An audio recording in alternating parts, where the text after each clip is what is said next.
أعوذ بالله من الشيطان الرجيم كيف تكفرون بالله وكنتم أمواتا فأحياكم ثم يميتكم ثم يحييكم ثم إليه ترجعون قال النبي صلى الله عليه وسلم الحياء شعبة من الإيمان صدق الله مولانا العظيم সম্মানিত সভাপতি, সঞ্চালক, পরিচালক এবং আজকের এই জলসার আয়োজক ও ব্যবস্থাপক মণ্ডলী তৎসহ এই মহল্লা ও আশপাশ এলাকার ধর্মপ্রাণ শ্রোতা মণ্ডলী, আড়ায়ে অবস্থিতা মা ও বোনেরা। জুলফিকার কইছে ওই আমার সঙ্গে বোধহয় ওটা মেহমান ওদের দুটো খাইয়ে দাও, মনে হচ্ছে ওরা খাইনি, দুটো খাইয়ে দাও। তো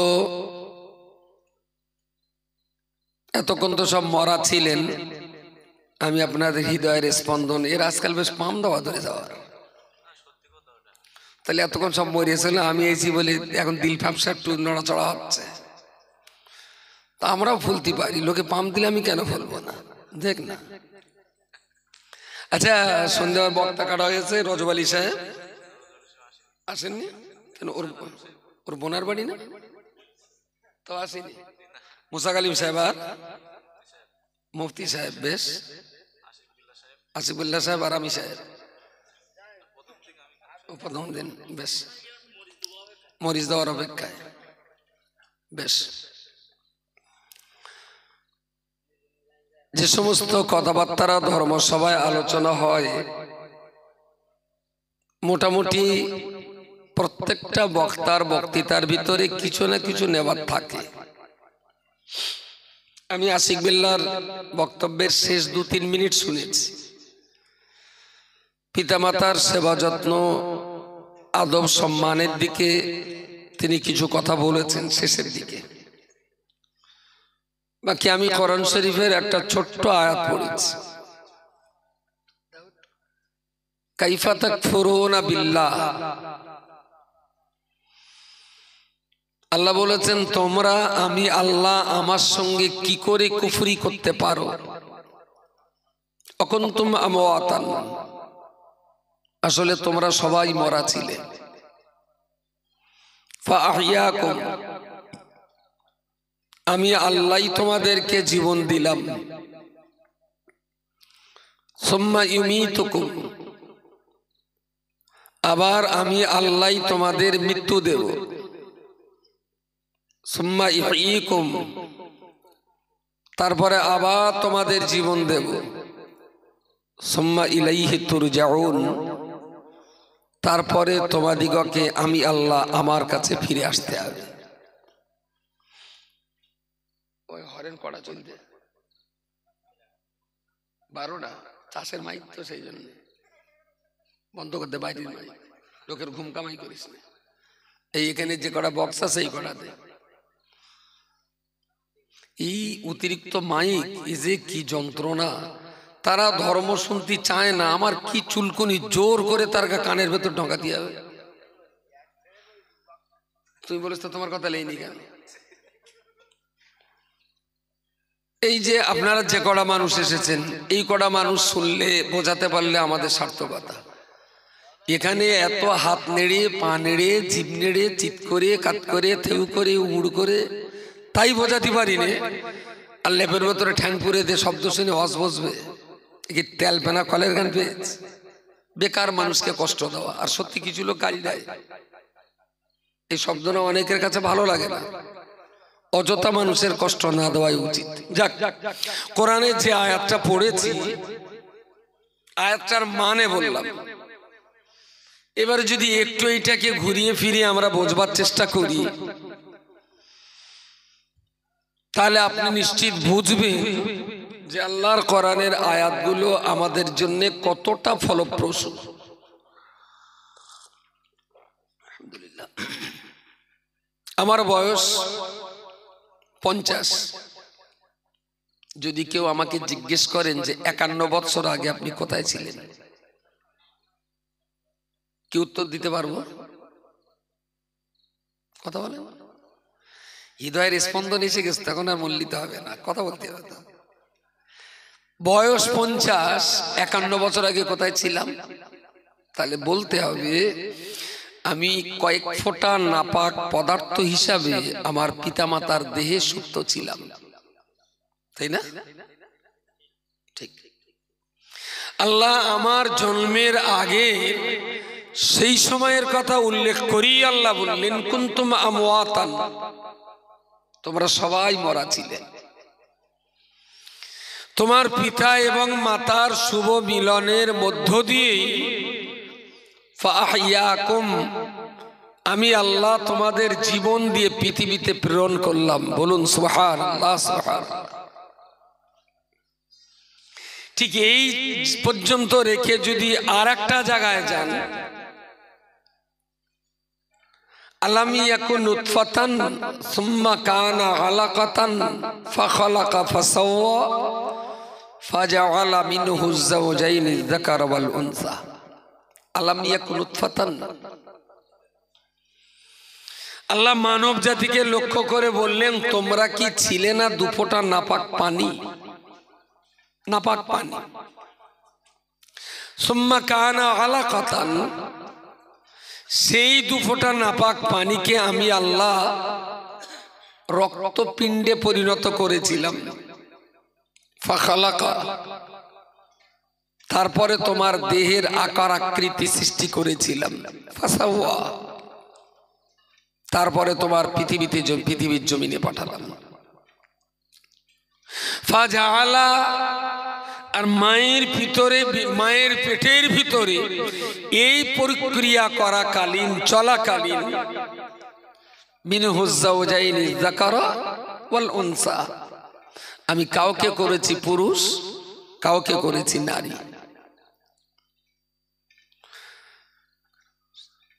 আলাম ইয়াকুন নুতফাতাম মিন মানিয়্যিন ইউমনা সুম্মা কানা আলাকাতান ফাখালাকা ফাসাওয়া ফাজআলা মিনহু যাওজাইনি যাকারা ওয়াল উনসা আলাইসা যালিকা বিকাদিরিন আলা আন ইউহইয়াল মাউতা।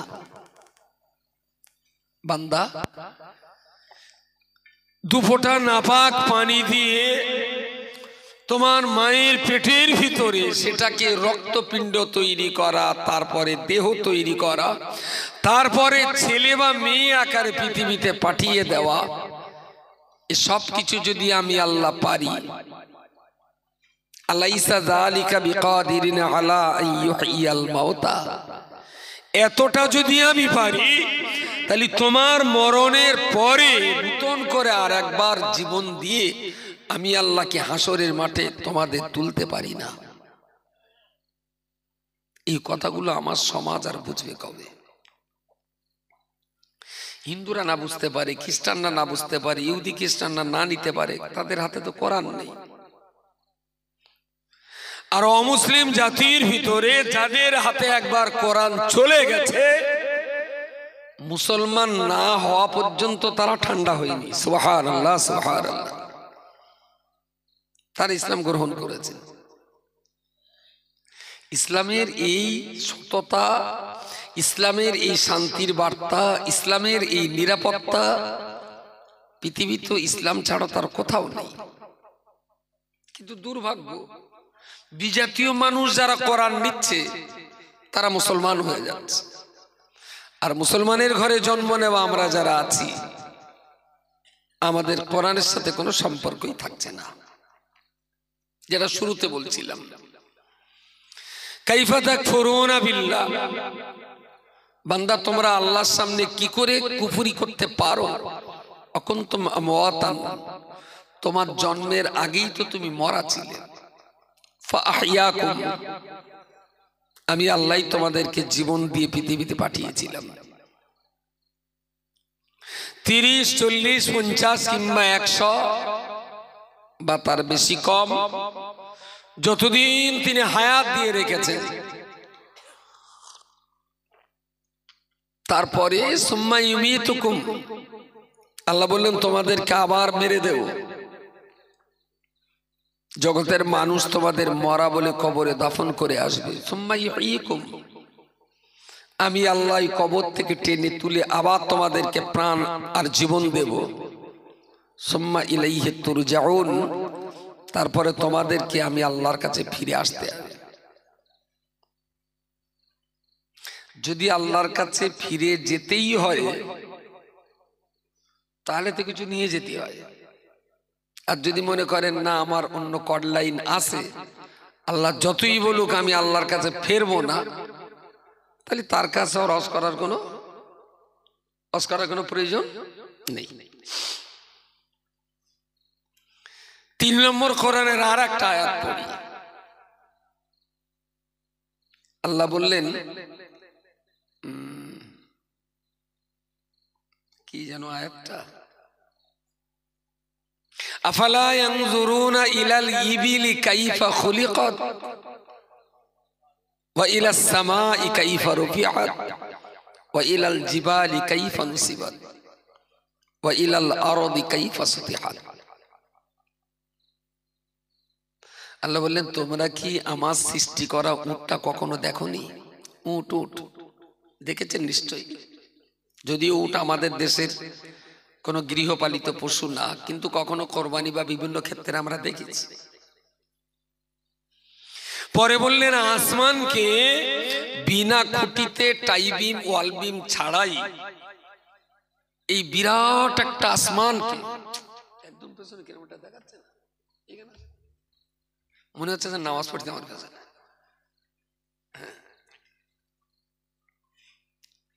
এই বিরাট আসমানকে আমি আল্লাহ কিভাবে রেখেছি এটা কি তোমরা একবার ভাবো না? আমার এই জমিনটাকে কিভাবে যে সৃষ্টি করেছি এটাও কি তোমরা কখনো দেখো না? এবারে আল্লাহ তার নবীকে বললেন, ফাযাক্কির ইন্নামা আনতা মুযাক্কির, যে আমি আল্লাহ আমার সৃষ্টি রহস্য নিয়ে, ইয়া রাসূলুল্লাহ আপনি পৃথিবীর মানুষকে একটু বোঝান, তার একটু বুঝুক। পরক্ষণেই বললেন, লাস্তা আলাইহিম বিমুসাইতির ইল্লা মান তাওয়াল্লা ওয়া কাফার। ইসলামের প্রথম যুগে প্রচুর পরিমাণ মানুষকে রাসূলুল্লাহ খুব বুঝিয়েছেন, সময় দিয়েছেন, তারা জিজ্ঞেস করেছেন, রাসূল উত্তর দিয়েছেন। একদিন, এক সপ্তাহ, 1 মাস ধরে এত বুঝপাড় করার পর তারা উঠে চলে যাচ্ছে। রাসূলুল্লাহ জিজ্ঞেস করলেন, তোমাদের কিরাম মনে হচ্ছে? তা বলছে, না ইসলাম ভালো। তা বলছে, তোমাদের জানা বোঝার আর কোনো অভাব আছে? তা বলছে, না, আমরা সব জেনেছি আপনার কাছ থেকে। তা বলছে, তাহলে ইসলামটা কবুল করে নাও। তা বলছে, বাড়ির দিকে যাই, চিন্তা ভাবনা করে দেখি। আচ্ছা, ছেলে মেয়েদেরকে কেউ যদি বলে বাড়ি গিয়ে ফোন করে বলে দেওয়ানো, তাহলে লক্ষণটা কি ভালো? লক্ষণটা খারাপ। আর যদি 16 আনা পছন্দ হয়ে যায়, তাহলে ওখান থেকেই বলে যে ভাই আপনারা কবে যাবেন? আর দেখার সব হলো, ভাই তা কিরাম মনে হলে দেখলেন। তার যে না, কচির মামুটা আসেনি, একটু বাড়ি যাই, কচির মামুর সঙ্গে আলোচনা করে দেখি। তার মানে ডালমে কুচ কালায়,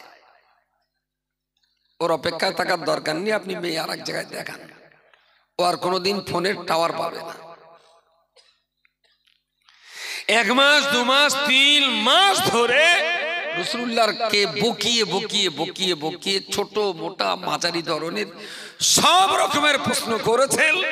রাসূলুল্লাহ ওদের তিল করে বুঝিয়েছেন ইসলামটা কত সুন্দর। ওদের আর প্রশ্ন করার কোনো জায়গা নেই, উঠে চলে যাচ্ছে। নবী বললেন, কেরাম বুঝলে? তাহলে না ভালো। ইসলাম কেরাম মনে হয়? চলছে না ভালো ধর্ম। চলছে, তাহলে একটু মেনে নিলে হয়। তাহলে একটু বাড়ির দিক যাই, চিন্তা ভাবনা করে দেখি, কচির মাস আছে। রাসূলুল্লাহ এত রেগে গেলেন যে ধরে বেঁধে রাখবো, বেঁধে যে যত কলমা না পড়াবো তো তোর কাছে ছাড়বো না। আর তুই কলমা না পড়বি তো আমার এতদিন বকালি কি? আর তুই বল যে ইসলামটা খারাপ, তাহলে আমি বুঝবো, জোর আমি বোঝাতে পারিনি, তাই সে কলমা পড়ছে না। তুই নিজেই যখন বলতেছিস না ইসলাম ভালো, আমি বুঝেছি, সুন্দর জিনিস, তো কলমাটা পড়। রাসূলুল্লাহ যেই রেগে গেলেন, আল্লাহ বললেন, লাস্তা আলাইহিম বিমুসাইতির ইয়া রাসূলুল্লাহ আমি আপনাকে দারোগা করে পাঠাইনি যে আপনি মেরে মেরে চোরের চুরি স্বীকার করাবেন। সুবহানাল্লাহ, সুবহানাল্লাহ। ইসলামে কোনো জবরদস্তি নেই, লা ইকরাহা ফিদ্দীন। ইসলামে কোনো বাড়াবাড়ি নেই। ওরা আপনাকে বকিয়েছে, ওরা শুনেছে, ওরা বুঝেছে, এর পরেও যদি ওরা কলমা না পড়ে আপনার কিছু করার নেই। রাসূল ধৈর্য ধরলেন। ইল্লা মান তাওয়াল্লা ওয়া কাফার, যারা আপনার কাছ থেকে শুনেছে বুঝেছে এর পরেও যারা মুখ ফিরিয়ে উল্টো পথে চলে গিয়েছে, ফায়ুআযিবুহুল্লাহুল আযাবাল আকবার, তাদের জন্য রয়েছে অসহ্য যন্ত্রণাদায়ক শ্রেষ্ঠতম শাস্তি। ইন্না ইলাইনা ইয়াবাহুম, ওরা ছুটে ছুটে ছুটে ছুটে একটা টাইমে আমি আল্লাহ আমার কাছে ওদের আসতেই হবে।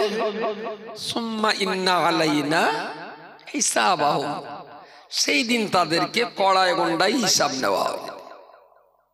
রাত অনেক হয়েছে, শেষ গল্পের একটা সেটে দেয়। আল্লাহ কোরআনের ভিতরে বলেছেন আর একটা জায়গায়, তিনটা আয়াত পড়েছে, এটা 4 নম্বর। রব্বুল আলামিন বান্দার দিকে তাকিয়ে বললেন, অমান আযলামু মিম্মান যুক্কিরা বিআয়াতি রাব্বি। অমান আযলাম, তাদের চাইতে বড় অত্যাচারী জালেম আর কে হতে পারে? মিম্মান যুক্কিরা বিআয়াতি রাব্বি, যাদের কাছে সুন্দর করে বলা হয়েছে আল্লাহর নিদর্শন, কোরআনের আয়াত, ইহকালের শান্তি, পরকালের মুক্তি, এত সব কিছু সুন্দর করে বলার পরেও সুম্মা আ'রাদা আনহু, ওরা মুখ ফিরিয়ে ওদের পথে ওরা চলল। ওয়া ইন্না মিনাল মুজরিমিনা মুনতাকিমুন, আল্লাহ বললেন হাসরের মাঠে আমি তাদের কাছ থেকে বদলা আদায় করব। যে মানবি না যখন, এত শুনলি কেন বল? কি বলিস বলা যায়নি? এই যে ওয়াজ শুনছেন না, এগুলো বিরাট বিপজ্জনক, ভীষণ বিপজ্জনক। এক যারা ওয়াজ শোনে না, বই পড়ে না, মোটেই জানে না, ওরা বলবে আল্লাহ জানতুম না বুঝতুম না করে ফেলেছি। আর যারা ওয়াজ শুনেছেন, আবার আল্লাহ পাক তাদের সম্পর্কে বলেছেন, আমান আযলামু মিম্মান যুক্কিরা বিআয়াতি রাব্বিহি, যাদের কাছে কোরআনের কথা, ইসলামের কথা, শরীয়তের কথা, ইহকাল পরকালের সমস্ত কথা সুন্দর করে যারা শুনলো, সুন্দর করে বোঝার পরেতেও সুম্মা আ'রাদা আনহু, যারা উল্টো রাস্তায় ফিরে গেল, ইসলামী জীবন ধারণ করলো না, কোরআনের আইন অনুযায়ী জীবন পরিচালনা করতে পারলো না, আল্লাহ পাক তাদের সম্পর্কে বলেছেন ওয়া ইন্না মিনাল মুজরিমিনা মুনতাকিমুন, ওরা জানলো, শুনলো, বুঝলো, এরপরেও তারা ইসলাম কেন মেনে চলেনি, এ ব্যাপারে আমি আল্লাহ বদলা আদায় করে ছাড়বো। আচ্ছা, এখন তো অন্যরকম ভাবে ভোট হয়। এদের বাড়ি 6টা ভোট, তোকে রাস্তাটা করে দেবেন, তাহলে না, রাস্তা রাস্তা কিচ্ছু লাগবে না, একটা ভোট 3000 করে। রাস্তা, টিউকল, মুরগির পিলে, মাছের বাচ্চা, সব কিচ্ছু দিতে হবে না। আমার কাছে 6টা ভোট আছে, 308,000 টাকা দিতে হয়। ওইটি ধারের মুরগির চাইতে নগদের ডিমটা ভালো। মুরগি বোঝেন না? একটা ডিম দিয়ে ভাত খাবে, তা মা ডেকে বলছে, শোনা এই ডিমটা খাস নে বাপ, এটা রাখ, আমি তাওয়ায় দেওয়ানো, 28 দিন পর পিলে উঠবে, ওই পিলেটা আবার মাস 3 পুষলি সপাশে একটা মুরগি হবে, তুই মুরগিটা খাস। তা ছেলে বলতাম ধারের মুরগির চেয়ে নগদের ডিমটা ভালো, তুই 2 দিন খেয়ে এলেই। তাহলে মেম্বার, আমার রাস্তাঘাট, টিউকল, পুকুর, এড়ে গরু, গাই গরু কিচ্ছু দিতে হবে না, 6টা ভোট আছে, 318,000 টাকা লাগবে। তা বললো টাকা দিতে পারি, তাহলে সিম্বল মেরে বলো মোবাইল নিয়ে যাবি, ছবি তুলে আমার দেখাতে হবে। তাহলে তাই তাই দেখাবো। ½ টাকা আগে দেওয়া হলো, ছবি দেখানোর পর ½ টাকা পেমেন্ট। আচ্ছা, এরপরে যদি মেম্বার একটু মেরে টেরে খায়, খুব খারাপ বলা যাবে? বুঝতে পারেন? আগে যে পরিমাণ সাদগা দেরিকে দেশে, আর আমাদের দেশে দোষ তো শুধু মেম্বার গায়, আর আগে যারা জাকাত নিয়ে ভোট দেয় এরাও কি কম জালিমাল? বুঝতে পারেন কি বলেছে? যে কথাটা বলার জন্য এটা বললাম, এখন মেম্বার 9,00,000 টাকা দিয়েছে, পরে গিয়ে ওরা ছবি দেখাতে পারেনি, বলে তুই যে আমার কাছ থেকে 9 লাখ ঝেড়েছিস, ভোটে তো আমি জিতে গেছি, তবে তোর বদলা আদায় করেই ছাড়বো, দাঁড়া। মেম্বার হিসাবে কিছু না কিছু প্রতিশোধ নিতে পারবে না? পারবে না? পারবে না? আরামসে পারবে।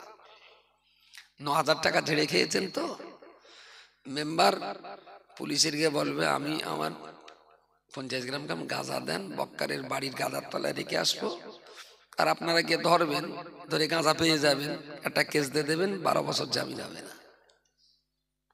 এই যত গাঁজার কেস ধরে না, এর 90% নির্দোষী লোক।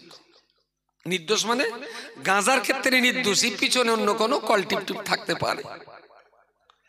যে পৃথিবীর একটা পুলিশ, একটা এমএলএ, একটা এমপি, একটা মেম্বার, এরা যদি বলে তোর বদলা আদায় করে ছাড়ো, তাহলে একটু বলে 1.5 টাকা মাস শিখে ভয় ভয় লাগবে। ওয়াজ শোনার পরেও যারা নামাজ পড়বে না, ওয়াজ শুনে বুঝে জানা বোঝার পরেও যারা তেরঙ্গা শেখর গুটকা চুটকি খাওয়াটা বন্ধ করে না, ওয়াজ নসিহত শোনা বোঝার পরেও চুল্লু গাঁজা বিড়ি সিগারেট যারা খাওয়া বন্ধ করে ইসলামের পথে যারা ফেরে না, আল্লাহ বললেন আমি তাদের বদলা আদায় করে ছাড়বো। কিন্তু এসব পার্টির কোনো ভয় টয় লাগে দেখেছেন? মেম্বার ধমক দিলে যে ভয় লাগে, খোদার ধমকের সে ভয় এদের কাছে খোদার চাইতে মেম্বার বিপজ্জনক। আল্লাহর ধমকের এদের কোনো দাম নেই। মেম্বার ধমক দিলি ভয় খাবে, কিছু মনে করো না, তুমি তো 9,000 দিলে, আমার সব খরচ খরচা করে ফেলে দিছে, 3,000 দিচ্ছি আর 4,000 আল্লাহ রাস্তায় ক্ষমা করে দেয় মেম্বার, তুমি জানো এরকম কিছু করে ওঠো না। আবার হাতে পায়ে ধরে ক্ষমা চাবে। এর গা বলে একবার এই ধমকির বিনিময়ে ক্ষমা একবার চাবে, তবে 3 কালকে 1 কালে ঠিকে। সেই ধরুন ভাঁড়ে গুড় রেখতে কবে থেকে, দুলা ভাই একটু সামনের দিকে আসুন, সামনে সামনে, হ্যাঁ হ্যাঁ, দেখে চড় করে ঢুকতে, দুলা ভাই বলিস, বিরাট আনন্দ হচ্ছে, আসুন আসুন। তা তোমার তা থিংস হচ্ছে কেন? তোমার চুলকুনি থাকে, তুমি বলে লাও, থাক বস। এখন আল্লাহ নিজেই বলেছেন ওয়া ইন্না মিনাল মুজরিমিনা মুনতাকিমুন। শুনেছিলে, বুঝেছিলে, ভালো মন্দ জ্ঞান ছিল, এরপরেও ইসলামের এই নীতিগুলো না মানার কারণে কেন মানুনি? যেদিন আমার কাছে ধরা পড়বে সেই দিন বদলা আদায় নেওয়া হবে। আল্লাহ যে এত বড় ধমক দিলেন, আল্লাহর ধমকে বান্দার কোনো পরোয়া নেই, কোনো পরোয়া নেই। মন মে চাঙ্গা তো কাট মে গঙ্গা, বিরাট মস্তিতে দিন কাটাচ্ছে। আচ্ছা, আজকে যে সমস্ত 18 বছর 14 বছরের কচিগুলো নামাজ পড়ে না, এরা বেঁচে থাক, সুস্থ থাক, ভালো থাক, এরা যদি 70 বছর যদি এরা বয়স পায়, তাহলে আপনি লিখে রেখে দেন, এরা 60 বছর 52 বছর 55 একদম 5 ওয়াক্ত হুজুর হয়ে যাবে। আমার ধারণা কি বড্ড ভুল? একদম সবাই নামাজি হয়ে যাবে। 60-65 পরে খুব একটা গ্রামে বেনামাজি আছে? আর 65 পরে নামাজ পড়েন এরম লোক আছে? কাওরা টাওরা না তো? মুসলমান 65 পার করে এখনো নামাজ পড়েন এরম আছে? হ্যাঁ মাইক, তবে সংখ্যাটা হয়তো যদি 65 বছরের এমন মানুষ যদি 100 থাকে, তাহলে ওরম মানুষ হয়তো 2-3টে হতে পারে, তাই না? তাতে আর খুব একটা আনুপাতিক হারে 100-র ভিতরে 3টে সংখ্যাটা বিরাট ব্যাপার না। আচ্ছা, এই যে 65 বছরে নামাজ পড়লেন ওই বয়সে, আর বাকি 15 থেকে 65 50 বছরের যে নামাজ, না 15 থেকে 65 15 বছর বাদ দেন নাবালকের, তাহলে 50 বছরের যে নামাজ কাজা, এ নামাজ তো তোর পড়ে দিতে হবে ভাই। তুই যে আজ পড়িসনি কাল পড়িসনি তার মানে এই না যে তুই না পড়েই মরবি, তোর বলে পড়েই মরা লাগবে। আচ্ছা, সেই যদি আমার পড়তেই হয়, এইটা আগে খবর নে ভাই। আমি তো তোর শালাও না খালু না, আত্মীয় কুটুম্বর ভিতরে কোনো না কোনো আলেম আছে, খালু খালাতো ভাই, তারপরে মামাতো সৌর, তারপরে নানা সৌবাড়ির লোকজন, খুঁজলি কোনো না কোনো রক্তের সম্পর্কের একটু দূরে হলেও আলেম হাফেজ মাওলানা মুফতি বলে মিলে যাবে একটা। তো চাঁপালিতে আমি ছোট বয়স থেকেই শুনতাম, আমি চাঁপালিতে এসছি, সেই বড় হাই সাহেব ইন্তেকাল করলে, ওনার নাম কি ছিল জানো? খদবাক সাহুর আব্বা যিনি ছিলেন, রহিম বক্স হাই সাহেব। ওই হাই সাহেব মারা গেলে আমি সাইকেলে করে এসেছিলাম, তখন বোধহয় 4-5-এ পড়ি এরকম হবে, কার একটু উঁচু ক্লাস হতে পারে। তো সেখান থেকে জানি চাঁপালি আমাদের একটা কুটুম আছে, কিন্তু কিসির কুটুম সে ঘোড়ার ডিম আমি নামটা খুঁজে পাইনি। এখানকার ছোট আব্বা বড় আব্বাও আসতেন মাঝে মাঝে, এনারা আমাদের বাড়ি তো যেতেন ছোট বয়স থেকে, দেখেছি কোন একটা আত্মীয়তা আছে এনাদের সঙ্গে আমাদের।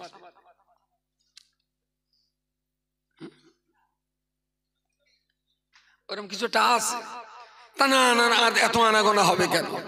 আর আমার ছোট আব্বা আব্বারা ওই রহিম বক্স সাহেবকে খুব সম্মান করতেন।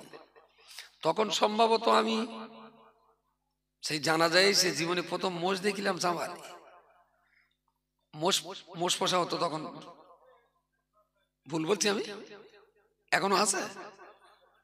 তখন আমি দেখেছি, সম্ভবত আমার জীবনে প্রথম মোষ দেখি চাঁপালি এসে ওই জানাজা পড়তে এসে। যাক, এই যে শেষ বয়সের ইবাদত, আপনার কোন আত্মীয় কুটুম্ব যদি আলেম তাকে একবার জিজ্ঞেস করে যে 60 বছরে 70 বছরে নামাজ ধরলে পিছনের নামাজ কি পড়তেই হবে? যদি কেউ মাফ করে দেয় তাহলে দেখ তার হাতে হয়তো 8টার বাইরে জান্নাত আছে, সেই জান্নাতটা তুই পেয়ে যাবি। সেই খালুর সঙ্গে একটু লাইন টাইন কর। তবে আমি যতদূর জানি, ও শোনা আর বিষ হচ্ছে কেন, এর বাইরে আর দিও না, ঠান্ডা খুব, ভিতরে জায়গা আছে।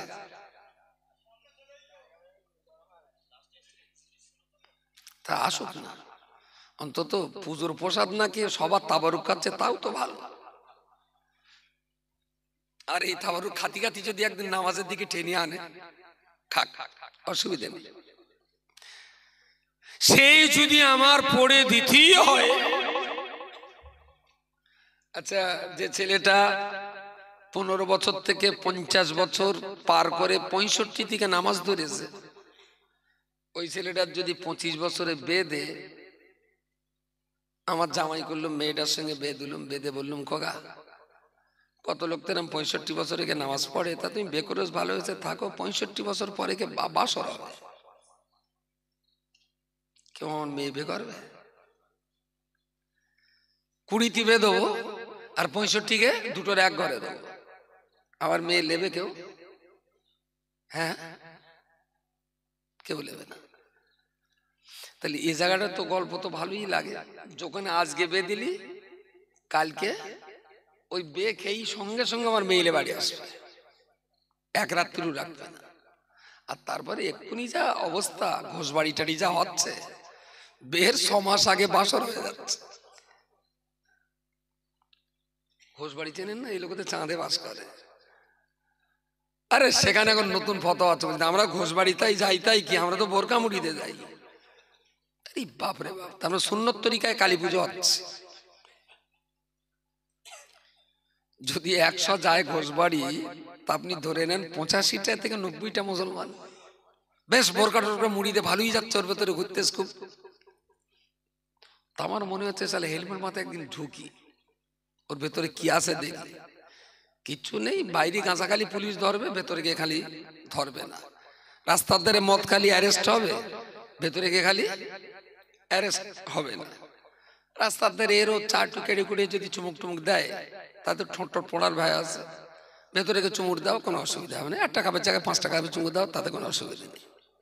তার মানে যত রকম শয়তানির লাইসেন্স আছে ঘোষবাড়ির বাউন্ডারির ভেতরে, যার জন্য চ্যাংড়াদের এত উৎপাত ওখানে,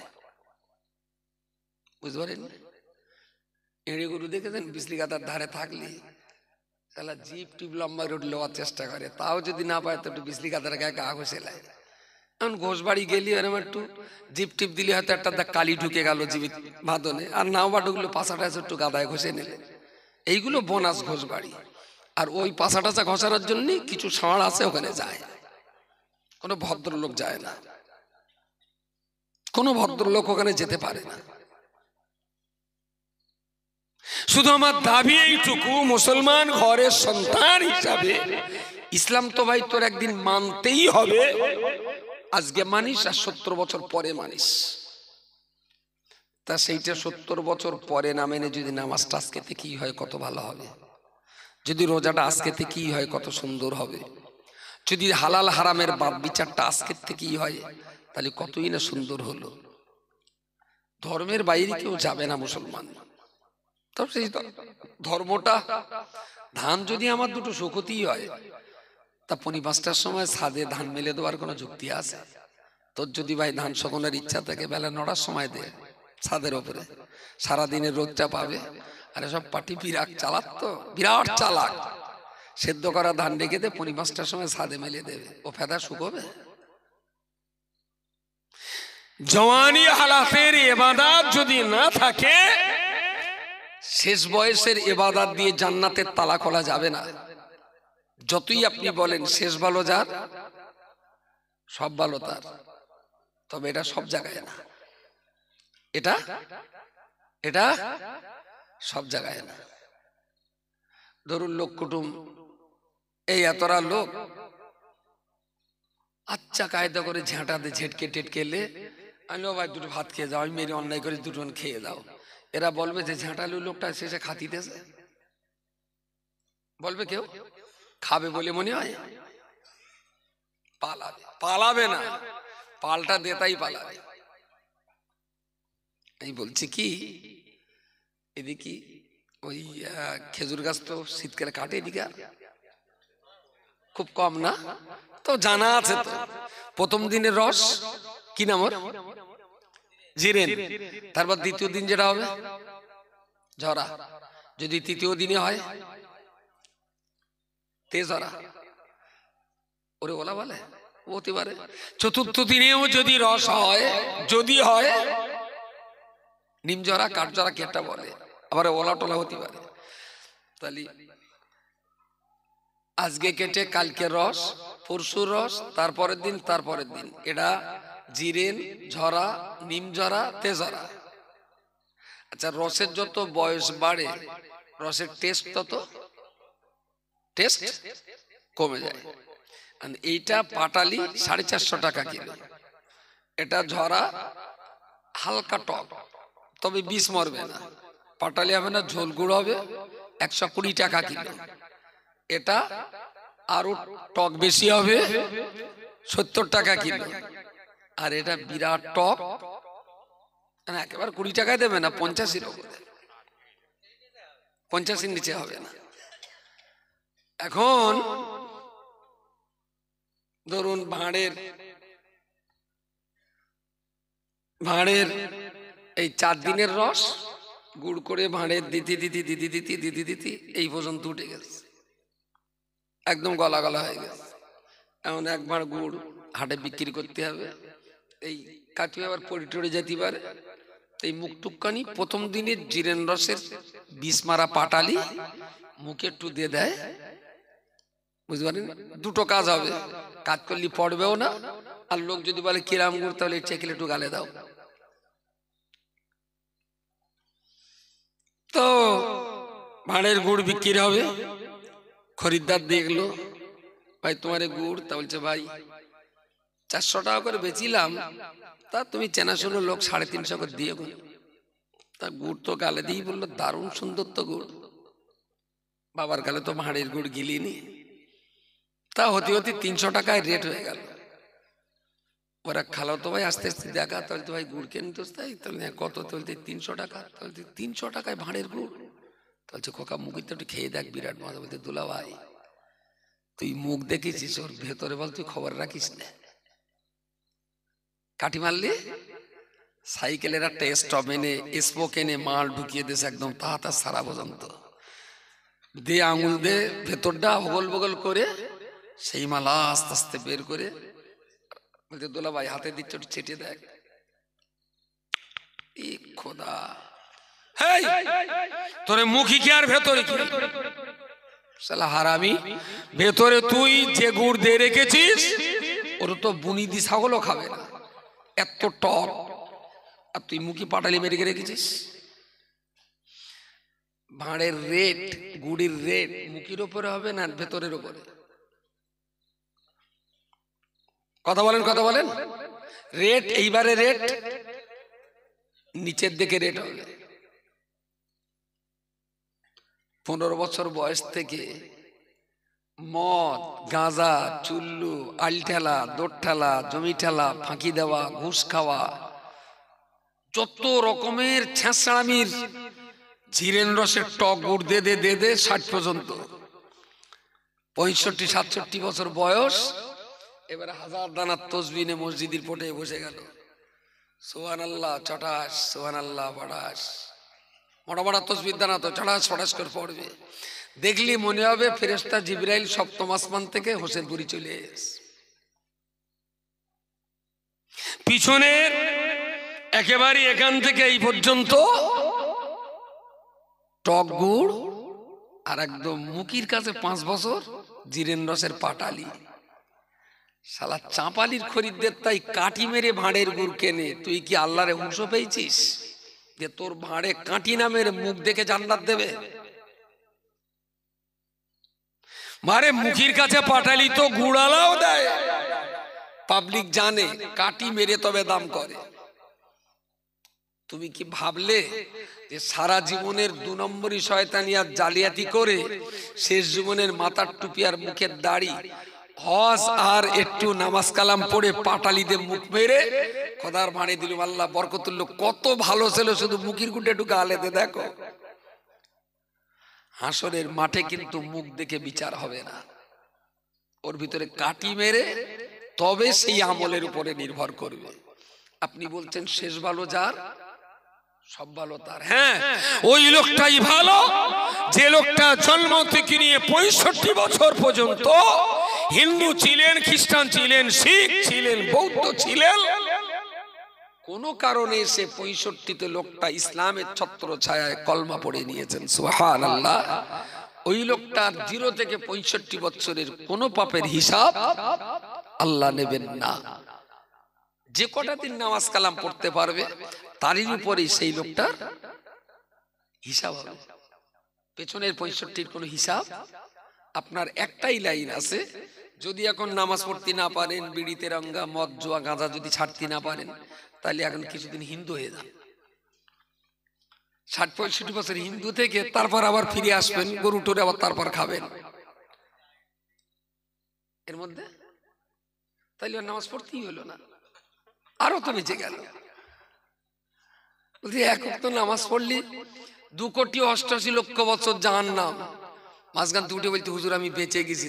তাহলে কেন বলতে আমার মোটে কাজা নেই। তার মানে যারা 3 ওয়াক্ত পড়ে 1 ওয়াক্ত বাদ দেয় তার তো কাজা, আরে মোটে মাচানি তার বুধবার মোটেই পড়ে না, বলতে আমি একদম বেঁচে গেছি, আমার কোনো কাজা হয় না। পড়ে না তো তার কিসির কাজা হবে?